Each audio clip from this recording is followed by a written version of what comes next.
What's up, friends, and welcome into Fantasy Pros, the football podcast. I am Chris Welsh. That is Andrew Erickson.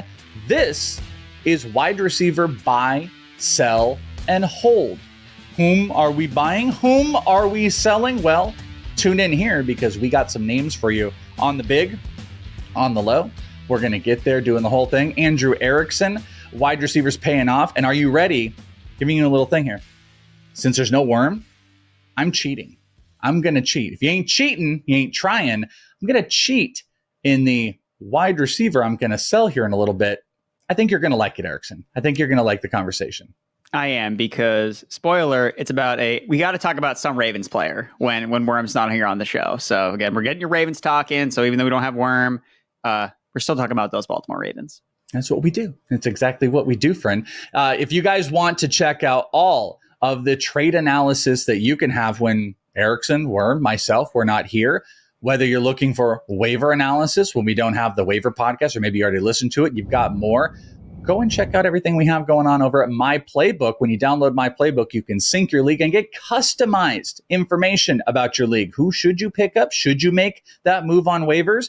Waiver analysis, trade analysis, league-specific information. Download My Playbook today if you have not already. It doesn't matter that it's week 6. Even all the better. Make your team better today. My Playbook on the App Store, Fantasy Pros My Playbook, or fantasypros.com/My Playbook. Go and do it today.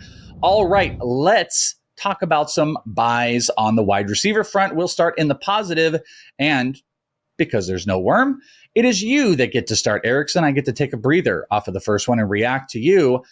A 49er buy? And it's not the one that people are going to think. I'm in. Let's go. Which 49er wide receiver are you buying? I'm looking at Deebo Samuel as the 49ers wide receiver to buy this week because we're trusting the process, people. This is what we do here when it comes to wide receivers. I think that you want to buy them after their bad games. That's just how the process works. Last week, again, we came around to Ayuk as, okay, I think this is the spot where he's going to smash against the Cardinals, and he did. And give credit to Welsh when he talks about how when the Cardinals face Deebo doesn't have good games. Like, that's the game. That's not the matchup. That's not the Deebo spot. And he was not great in this particular matchup. He only had, I believe it was 4 touches overall. It was actually the lowest amount of touches he's had in a game since he played the Cardinals at home last season. So just wasn't part of the game plan. They liked the matchups with Ayuk more. George Kittle obviously had a monster game, but it's up and down with these 49ers. It's feast or famine, and I think that Deebo's going to bounce back. If anything, think about it. Deebo Samuel last week was in the ECR as wide receiver 6, and now I guarantee this week after one bad game, he's probably going to be more in the wide receiver 15, 20 range, where what happened? He just had one bad game. Ayuk is fully back. No, the matchup called for Ayuk to have the better game, and Deebo's going to have his later on. So with the 49ers offense, I wrote about this all last year. When they have bad games, that's when you buy. And when they have high end games, that's when you sell. Imagine trying to trade Brandon Ayuk for Deebo Samuel last week. Couldn't do it. And now imagine doing the other scenario right now. Well, you'll get rejected immediately if you try to trade Deebo to get Brandon Ayuk. That's what I want to ask you about, though. So you're buying Deebo. Are you now selling Ayuk? Because this is what I established. You maybe came to a different conclusion later in the week, but I established last week, I had put Ayuk on here, and I said, I don't know if I'm trying to tell you, you can make a case to buy or sell him in both. And I said, I do think he's going to be successful against the Cardinals. My play is looking at once he has a big one to maybe move off. That was a difficult one because they were like, we are getting Ayuk involved. And I say difficult, by the way, because it was a classic Brandon Ayuk outing. It was like, we are littering him with targets. He's making big plays. He got those air yards again. Juwan Jennings got shut out. And it makes you feel like he's going to be back. But I'm going to just kind of hold to where I was because my take was, he's not going to consistently have these great weeks. I will say he looks so much better, but Juwan Jennings will be featured. It took Deebo getting completely shut out for Ayuk to go. So if I stick to my laurels here, this would be, now I'm selling Brandon Ayuk. You're buying Deebo, but are you holding Ayuk for the rest of the season because he looked good, or are you going to sell this huge opportunity like I was talking about? I think that I wrote about this in the forecast this week, which you can check over on fantasypros.com. I introduced a new approach, not a buy or sell, but a price check, essentially, where you need to figure out how highly valuable Ayuk is now in your league after this massive game, because there are people that believe in Ayuk now that, top 10 rest of the season, locked and loaded. Draft him in the second round. I don't think that's I don't think that's us living in a realistic place with how he's used, like you said, in the 49ers offense. So he would probably more like be a sell for me if I have him. He's going on the block. I want to see who I can get for him. Maybe the guy that you like as a buy. That's the player I would flip to get from Brandon Ayuk. So again, I didn't mean this to turn into a sell Ayuk conversation, but going back to, this is a time you want to buy the dip on Deebo Samuel with all the shine on Brandon Ayuk, because we could look up after they play this week and, now Deebo's more valuable because he had the big game. So instead of flip-flopping, I mean, this is how you really gain the edge, I think, when it comes to the recency bias with receivers, especially with receivers. You always want to try to sell high after these massive games because a lot of times it's not sustainable. Like you said, are you going to see a 30% plus target share every single week where Deebo Samuel gets 3 targets? No, that's not going to be the case. So I would expect him to get more involved this week against the Seattle Seahawks. Ayuk probably won't be able to repeat his efforts from last week. And you're going to be glad that, hey, I bought the dip on Deebo while I had the chance. And maybe I sold high on Ayuk when his value was at its peak, which is, I think, always the smart move to make. I will tell you, though, I do think there's different approaches there, because you talk a lot, and I think this is a good thing because there's a lot of people that do this. You speak in a stock market type of approach with trades, which I know a lot of people do. It's when can you sell at the high and when can you buy at the low? But I do know there are also, a lot of people out there that don't. They're more like, okay, who's the guy that I can buy that I'm comfortable with rest of season? And that's where things can get tricky. But you mentioned, this is a perfect transition. This is kind of where I'm going with my play here, and the wide receiver is Brian Thomas Jr. with the Jags, in that I don't think, to me, this isn't a play of especially buying a player off of like a 122-yard performance or something like that. This is the longer season trade. This is me making a move for a player that I feel comfortable with rest of season. What's kind of fun about the Ayuk conversation is that feels like a 2-for-2 trade. You're trading Ayuk and something to get Brian Thomas and something, because you're not going to just trade Ayuk for Brian Thomas straight up, but maybe Ayuk's value is higher. You can go get a little upgrade at RB. And I think Brian Thomas can be of equal or better value to Ayuk the rest of the season. And it's been showing up. 3 straight games of 8 or more targets. He has a 26.1% first read percentage in that offense, which is very impressive. He is 8th in the league in his team yard percentage. So he is dominating the yards on his team because he makes big plays, and 17th in yards per route run at 2.88. So here's the thing that I love. Those yards per route run, yards per reception and stuff like that. It's not just like a Keon Coleman. Like Keon Coleman is not out there running any routes anymore. He doesn't get a bunch of targets. When he does, it's 1 for 49 and a touchdown. Brian Thomas had that early season feel where, there was that one game remember on Betting Pros, I had the over, and he didn't get it until the third quarter. But this is a big play wide receiver that is paired with big targets, and he has moved into being the number one. This is like when Calvin Ridley, for that little bit of itty bitty time, was like really succeeding with Trevor Lawrence in that offense. This is big plays paired with big targets. Maybe when Ingram comes back, some things change, but it's almost kind of sellish to me for Christian Kirk, even though Christian Kirk's ADOT has looked good. I think Ingram and Kirk eat from each other more than Brian Thomas. He is looking like an elite wide receiver. And guess what? It's year 4,000 that rookie wide receivers come in, and after a month or so, they start to establish themselves way beyond their value. Neighbors, it happened right away, even though he was being undervalued in draft season. Brian Thomas is the next. It didn't happen with Rome Odunze yet. Brian Thomas has gotten better every single week. Big plays are happening. If his value sits outside of the top 20 for somebody, pounce, because I really do think Brian Thomas can be an inside the top 20 wide receiver rest of season. And that's just me playing it safe and not trying to be, hot takey and give you some big number. I just think he's a safe mid wide receiver 2 rest of season. There might be a game that's off or two, but I kind of feel like there's going to be less off games than what you're going to see from Brandon Ayuk, famous last words. But I'm a very firm buy Brian Thomas, even though he had a big game, but it's because I think he can really establish himself into being a high-end wide receiver rest of season. Are you co-signing this with me? Seemed like you were. I am 100% co-signing. I think that you're not being bullish enough on Brian Thomas. I think, why can't he be a wide receiver one? He can. Why can't he be the number one? Right now, he leads all rookie receivers in receiving yards.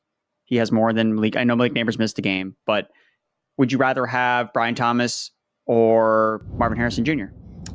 Man, you're so garbage. I'm evil, I know. That. You're evil because we did the whole buy on Marvin Harrison. I almost put Marvin Harrison on the sell here, but I didn't want to. You should have done it. You should have done it well. But I was the buy him after week 2, and I am so much less stock market tradey than you, but the inconsistencies with Harrison are there. He got shut down because also he doesn't get massive big target share. He doesn't seem to have really great separation numbers. He's not separating at an elite level, and that concerns me where it's more of a lot of contested catches. He ranks dead last in separation, and Kyler Murray's receivers overall rank 4th worst in separation this season. No. His catch rate is under 50%. He is seeing a decent amount of volume, but he has less catches than both Michael Wilson and Trey McBride. Trey McBride missed a game this season. I think, for me, take Brian Thomas, man. He's been great for 5 straight weeks. I know that you talked about maybe he's not going to be consistent. Why wouldn't he be? He's been the model of consistency as a rookie from day one in an offense that hasn't even been good. The Jaguars have been dysfunctional, and he's been the one piece that has worked every single week, and he's doing it on underneath routes. He's doing it on big plays. He's catching touchdowns. You mentioned Evan Ingram a little bit. Dude, I don't think that matters at all. Yeah, I think it's probably more from Kirk. Yeah, exactly. So Kirk would be, again, I think that he is the sell here. Brian Thomas is so the alpha in this Jaguars passing game. Whereas Marvin Harrison Jr., I still really like Trey McBride. Like Trey McBride, we saw how bad that offense was without Trey McBride when he missed in week 4 for Kyler Murray. So yes, Marvin Harrison is very talented, but when we're looking at fantasy points, who's going to score the most fantasy points? Brian Thomas, explosiveness, big playability. I think that warrants him going ahead of Marvin Harrison Jr. in the rest of the season ranks. So I like Brian Thomas. I'm not sure if I've convinced you fully here. Welsh, have I? Have I not? No, I mean, I haven't missed my buy. This is mine. You're stealing it from me. No, of course. Yes, I'm in. But it's one of those things where it's like, I do think Brian Thomas can outscore Marvin Harrison rest of season, but you want to dance around this idea to not be like, well, Marvin Harrison is going to be trash or anything that. No, but we literally we were like same time, we jinxed. It was like, we both were like separation, like Marvin Harrison, you can physically see it without looking at numbers that he has a separation issue, and that's going to be on Kyler Murray getting massive targets. He also has the classic rookie catch rate that really kind of suffers. It's like every game he's going to get 8 targets and he's going to catch 4, maybe 5. I like the idea, again, of maybe pairing Marvin Harrison and an RB to get Brian Thomas and something, and trying to upgrade from that. So I don't know what that would look like, but I would be targeting Brian Thomas in there. And maybe you guys can go and see what type of twofers you can put together by using the trade analyzer. Brian Thomas is your guy. Strong buy here. Use the trade analyzer at fantasypros.com/myplaybook or in the MyPlaybook app. You can get instant evaluation on how any trade will affect your team the rest of the season, and even in Dynasty. So good luck trying to trade for Brian Thomas in Dynasty, but you know what? That's another good one, because we may not have hit the marker where people understand the value. And that's a key one where we can focus on, hey, this guy had a great performance, sell him. This guy had underperforming, blah, blah, blah, go and buy him. This is not that case. This is a pure, he was good. We want to buy him because the market may not have adjusted. So go and sync your league. You can check out what makes sense for your opponent, yourself, and more. Use the trade analyzer today. It will help you out, because we're not always here to answer your. We kind of are always here. I hate to say that, because we have the Discord and Twitter and everything. You can find us, but maybe it's up late at night. You're on the West Coast like me. Erickson's probably sleeps or something like that, and you need a quick answer. Trade analyzer will help you out when Erickson's sleeping. That's super important here. So, all right, let's go and talk about our wide receivers to sell here, and we'll kick it off with you, Erickson. Who's kicking rocks? Who are you kicking out your kicking off the island? When you give the rose, is the rose mean you moved on, or do you leave? I do not know. I'm not. You don't do dating? I feel like you were a dating show guy. Does that mean? So I feel like I have watched a couple dating shows before. Love is Blind is probably one of my favorite ones. But I watch a lot of cooking shows. That's really more what I watch. I think it's kind of therapeutic for me to just watch people. It's funny because I will criticize them saying, oh, this guy is so bad at baking when I am one of the worst bakers, cooks that you could But is yours imagine. because you're like a health guy and you see all this food and you're like, I can't eat that? Are you like the lady who sniffs the chocolate and eats the broccoli? Is that why you watch it? I have never done that before. Okay. I've got good. Great. Good. But I will get to my guy that I'm kicking rocks, giving the rose to, however, whatever idiom you want to use here. Michael Pittman Jr. I think you talked about him a couple weeks ago as a sell, and we had this resurgence, right, with this Colts passing game. Old graybeard himself, Joe Flacco, comes in, launching dimes and rockets down the field in a losing effort, but still super exciting to see him under center. I just don't know how many more games you're going to get of Joe Flacco. And maybe I'm being too aggressive here where maybe Anthony Richardson's injury is worse than we thought, and it's going to be more Joe Flacco. But I see a window where you can sell Michael Pittman, who I think has been definitely underwhelming. He's disappointed me as someone that I liked a lot. I don't think he's been a great pick this year, and that was a mistake for me. I didn't really readjust my expectations about him with Richardson as the quarterback. Now, we'll see what happens this week, but he caught a touchdown last week. He had 8 targets, but he only had 5 catches for 37 yards. I think the touchdown really saved his bacon because he was getting out-targeted by a lot of the other receivers. We talked about Josh Downs. He's being hyper-targeted. The second highest target rate per route run this season behind only Cooper Kupp. When Josh Downs is on the field, the dude's getting the rock. And the other thing that was really glaring when I was looking back at some of the numbers from the target shares, Adonai Mitchell almost had as many targets as Michael Pittman did in week 5, despite running 31 fewer routes. That is another massive red flag for even when Joe Flacco was under center and throwing 40 times a game, Michael Pittman, this target share is now getting squeezed, and he can't afford that. He needs to be seeing the alpha level usage in this offense. So I'm concerned that when they get Richardson back, they get Jonathan Taylor back, we don't see as much passing volume for this offense overall.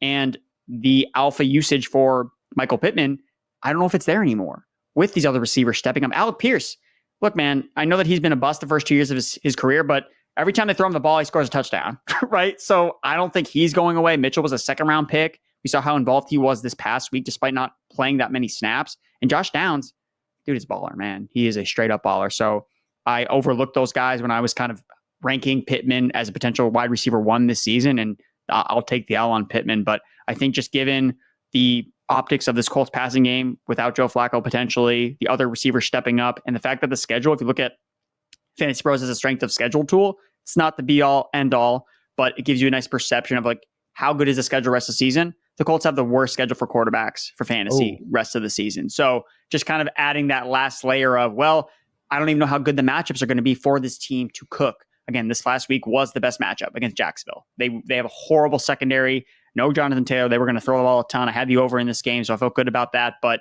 I think rest of the season, I think this is a window where you can potentially sell off Michael Pittman. So I think that's the move to make. Yeah, it's tough because, you know, like Anthony Richardson has really not shown this like great ability of, you know, playing middle field. It'll just be like, you know, run short stuff or go deep. And what you laid out is Mitchell and Pierce are these huge, big play, stretch the field guys. It's not Pittman. And Josh Downs has become the safety net. He is your under low target guy. So if you get number 1 corners kind of blocking out Pittman is kind of defying that thing we've talked a lot about of like who is quarterback proof. And Pittman is just not a quarterback proof wide receiver right now. But I don't think there's like a it's just attached to Anthony Richardson. Like people were really high on Anthony Richardson, and Pittman was going to be the obvious beneficiary of that. And that's just kind of fallen apart. So yeah, I'm kind of with this. I think this can stabilize a little bit. The problem is if he's going to be a guy that is going to be heavily touchdown dependent, and that's what it feels like. Can he get those scores? Like, sure, but you're just not seeing volume anymore. And they've got 4 guys that they like to throw to balls. It's almost becoming like a mini Packers situation. You know what I mean? Where it's just like, I mean, it's a little different, but Packers will roll out 4 wide receivers. You know, Mitchell and Pierce are going to stretch the field long. That's like your Wicks and Christian Watson. And then unfortunately, Pittman is not the Jaden Reed in that offense. And that makes it kind of tough. So I think I kind of buying what you're selling at this point, I'm not convinced that Pittman can just outdo Josh Downs at this point, just based on how they've been used the past couple weeks together, whether it's been Richardson or Joe Flacco under center. So I think the move to make would be trade Pittman, get downs plus something else, right? People are going to view Pittman as the wide receiver one. Well, and get Downs, who basically gets the same amount of targets as Pittman does anyway, and then something else added on to it. And I think that's a deal that you can make, even if you feel like you are selling low on Pittman. I think that's a move you can probably make. I know that, again, I have Pittman in a couple leagues, and I think that's going to be how I try to move off of him. All right. Well, as I said, there's no Ryan Wormley here to control me, so I'm going to cheat a little bit on this because these are the wide receivers to sell. But I think this is appropriate. So forgive my cheat, and I have defied your expectations of who is the wide receiver. Well, he was a pass catcher. I'm going to throw a tight end here. And Erickson and I, we kind of always push on this in different shows we have where it's like running back. We're like, can we throw a tight end on this sometimes? Because I think it's worthwhile. I think one of the most obvious names to talk about is Mark Andrews, and this is a good opportunity to do it. And I'm selling. I'm still selling off of this because I think that was one of the biggest questions that was asked after this performance into the Discord was, what do you think about Mark Andrews? Do you think Mark Andrews is back? No, I don't. I don't. He is still running after that game 54% of his routes. Like, he is still not running a lot of routes. He is 11% first read and around a 9% target share. I don't like either one of those. Here's one of my biggest takeaways in how bad everything has been with Mark Andrews. He has had 5 targets in 2 different games. So I guess that's decently solid. The other 3, he had 4 combined. But I think that's key here because it took 50 pass attempts for Andrews to get 5 targets. It took 50 pass attempts. I think it was Kolar had more, outsnapped him as a tight end. Likely got the red zone stuff and the touchdowns. Breaking news, the Ravens, week in and week out, will not have 50 pass attempts. This is a run-heavy team. You're familiar with Derrick Henry. That's going to keep going. Justice Hill has been solid. Lamar Jackson runs. We saw the game last week, or the week before, where Zay Flowers was shut out. Zay Flowers is the primary target guy with a little bit of a sprinkle on Bateman.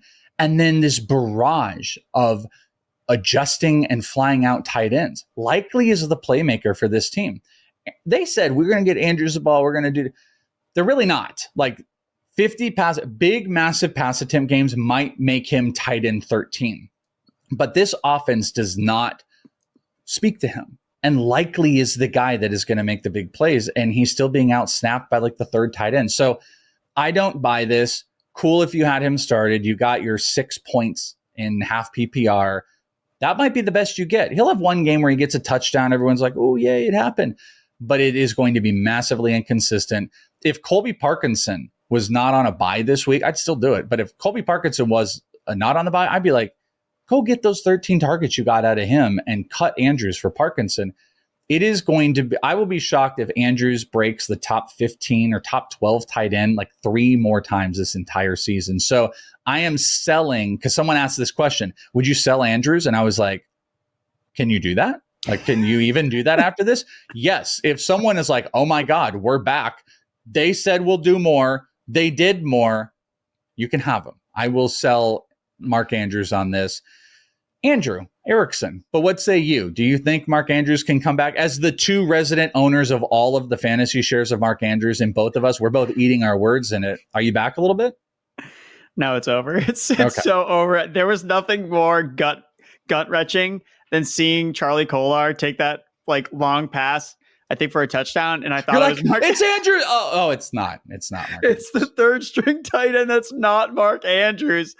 And I knew at that point that, I mean, it had been trending to it being over, but I had a semblance of hope based on just how weird the game scripts were the last 2 weeks with the Ravens just getting so up high on these certain teams, just running the ball at an absurd rate. And you're right. They finally had a game script where they were throwing the ball a ton. And that's what it took for Mark Andrews to have an okay game. That's what it took. And you point out the usage. It's not there whatsoever. Isaiah Likely is far and clear ahead the tight end 1 on this offense. He's going to be a potential top 5 finish. He's the guy that I want Andrews to be because he's the guy that's scoring the touchdowns in the red zone. So luckily I have some Likely in some spots with Andrews who will be dropped from my team in most cases. But yeah, I think it's over. My biggest L, I think, so far this year is definitely Andrews as my tight end 1. And it sucks because after week 1, it's like, oh, you're trying to make excuses for certain players, but eventually the excuses run out and it's well, he's just not going to produce for fantasy this season. So yes, I think he'll have streamable weeks, but never the type of consistency where, I'm going to feel great about playing Mark Andrews this week. I think that ship has sailed. It honestly wouldn't surprise me if after the season we get a report that said, Mark Andrews played the entire season with a torn labrum in his shoulder or something along those lines. No ACL. You're like, okay. That would have been nice to know before the season started. But until we get that information right now, focused on week 6 and the rest of the year, and you can't trust Mark Andrews. So yes, I am co-signing on this. Send him to Germany, please. Do something. But yeah, no, I'm with you. The only saving grace I have is all those Mark Andrews. I have Tucker Kraft, and I'm not even joking. It's like my only saving grace to that. But I am so far out of the Mark Andrews, and I'll eat those weeks where he's good. But you know what? I'll sleep at night on those where I didn't pretend I'm going to put him in my lineup and he'll do well. And I put literally anybody else that can give me any other points. So you know how that goes. Friends, want to remind you guys in all of this that we're talking about, we've talked about trades as well a little bit earlier. We're going to do our buy, sell, holds. We have told you players to sell, told you players to buy. If this isn't just enough for you, we got the weekly trade live stream here on the YouTube channel where you can come and ask specific trade questions. We'll be with you every Wednesday, 3 p.m. Eastern. And for those listening on the podcast, youtube.com/FantasyPros, subscribe, click the bell, get notified. As we said, weekly live streams, want to get all your questions answered. Let's finish this bad boy off with some pairings. This is our buy, sell, hold. We will start with actual wide receivers. No more cheating now. Jaylen Waddle, Tank Dell, Christian Kirk. So Andrew Erickson, buy, sell, hold, Waddle, Dell, Kirk. I'm going to buy Jaylen Waddle because he's probably the guy you can get dirt cheap because everyone hates the Dolphins. But week 8, circled on the calendar. Tua's coming back. We want Jaylen Waddle on our team for that reason. In the second half, he's going to smash. As for Tank Dell and Christian Kirk, I think Kirk is the clear sell. We talked about that on the Brian Thomas segment, how he's kind of being phased out as the alpha. And then Tank Dell has to be the guy you hold on to, because there's no Nico Collins for the next couple of weeks. We don't know when he's going to come back. And it's one of these scenarios where it's do or die with Tank Dell, right? He has done nothing up to this point. Even last week with Nico Collins barely playing, he didn't have a big role. But every time CJ Stroud talks about Tank Dell, he talks about how he's one of the best receivers in the NFL. Not on the team, in the NFL. So eventually it's going to turn into production. We saw him break out as a rookie. Again, remember, his injury last year was that broken fibula. Remember how Tony Pollard talked about how it took till halfway through the season for him to feel like himself? Maybe we're seeing something similar with Tank Dell's slow start, but without Collins, I think you got to hold Tank Dell. I would say Tank Dell's kind of an interesting sell high too, if you can get someone that's going to overpay for the projection without Nico Collins. You got to do it after this week, though. When Nico out, Tank's going to eat. Yeah, you do it after this week. Yeah, I'm probably just kind of again thinking to stock market bro here, and where I think you just hold Tank Dell, be happy. I see. I'm trying to learn from you, Welsh. I'm too stocked. I'm too Wall Street bets. Bro, dude, no, this is stonks. This is like someone Photoshop Erickson on the meme with the trades up and down 100%. So again, it's not a bad thing. Like I actually always get disjointed when I will have someone come to me and it'll be like every week they're like, I can do this trade and this trade. And I'm like, oh, wow, you like heavy trade league. But there are just some leagues that are like that. And I know people play like that's all they do. They'll literally like have a player like 4 times throughout the season. They'll just keep burning and churning. I just tend to play in leagues that are a lot lower level. And I'm a pain in the butt with trades and stuff like that. Like people want to like, it's always like justification. They're like, and then I'm like, okay. Here's a link to my essay explaining why this is a good trade for you. Why this is good for me. Exactly. It's like, as soon as I see that, I'm like, that's not good for me. Like 100%. I know that is not good for me. I am going to make this boring because I completely agree with you. It's the same thing. You and I are kind of team Dolphins in general. Waddle's cost or, his buy cost is just the lowest of all these guys. I don't even think that's a question. So I think there is still upside. Dolphins are still, I think they're going to buy this week. This is actually a great time, even if Huntley looked like marginally better off of this last game. And now he gets a full week of practice to kind of readjust. I think they're going to come out of the bye slanging the ball a lot more than you have seen. So I think, and with the bye week, it's a perfect storm of like Waddle for almost nothing. I'm holding Dell and I'm selling Kirk. We talked about Brian Thomas is the big one. The last one, buy, sell, hold, Darnell Mooney, Lad McConkey, Wan'Dale Robinson. I talked about Lad last week, remember? So what say you? Yes, I think that Lad is still the buy. out of sight, out of mind. He's cheap, but he's the target leader on this Chargers offense that should be healthy after their bye week, getting the tackles back, getting Herbert back. He's been the guy. So I want Lad McConkey, especially because I think he can be acquired for not that much. Darnell Mooney, I think, is a hold. We're starting to see this offense start to cook in Mooney. Again, I wasn't super into Drake London as a target this year because of his price, but I liked Mooney a lot. Me and Terrell Furman loved Darnell Mooney. ADP, wide receiver 69. Furman always reminds me, anytime Darnell Mooney does anything on Sundays, he's always like, wide receiver 69, Darnell Mooney. Don't forget it. So Mooney's going to be a hold. And then Wan'Dale Robinson, I think, is the sell high here. He's seeing a boatload of targets, scoring touchdowns. But expect Malik Neighbors to come back. I know the Giants have a pretty favorable schedule the rest of the way. And Daniel Jones, again, has a good matchup this week against the Cincinnati Bengals. But I'm just concerned about how sustainable this is for a smaller receiver where, like you said, it's 20 targets for Wan'Dale, 6 catches, 60. It just takes so much volume for him to get there. I'm worried about the wear and tear potentially on his body and his frame. So again, we're not talking about a running back. We're talking about a wide receiver. But I think Wan'Dale, just based on his production up to this point, I think you can probably get a decent amount back for him. So I'm not, hey, you have to get rid of Wan'Dale Robinson, but I think that he probably carries a lot of value where you could probably sell high on for a decent return. Yeah, I'm gonna double down with you. This is the same crew. Lad, I made the case for going into the bye week of trying to get really low. We're still gonna buy Lad. I will say this: it was like full PPR. I don't know. Wan'Dale creates a really exciting floor, but come off of 500 yards. This could be the only argument. Come off of a 500-yard passing performance from Kirk Cousins, like Mooney to the moon, if you will. Like there could be this sell in the stonk market of trades that we're talking about. But I think with like how this team is going to be passing, like Mooney is really established and we can get yards and there's some touchdown equity. I don't love the Giants offense and that offense runs through Malik Neighbors. Like Wan'Dale is cool. Full PPR, I think this is closer, but we will buy McConkey, we'll hold Mooney, and we will sell Wan'Dale because that target share does create a pretty decent opportunity. And that, my friends, are the buy, sell, holds, wide receivering it for you. I'm Chris Welsh. You can find me on Twitter at @IsItTheWelsh. You can find Andrew Erickson for the same thing. If you got more buys, more sells, and more holds on Twitter at Andrew Erickson _. Shout out to our boy Worm. Hopefully he is feeling better.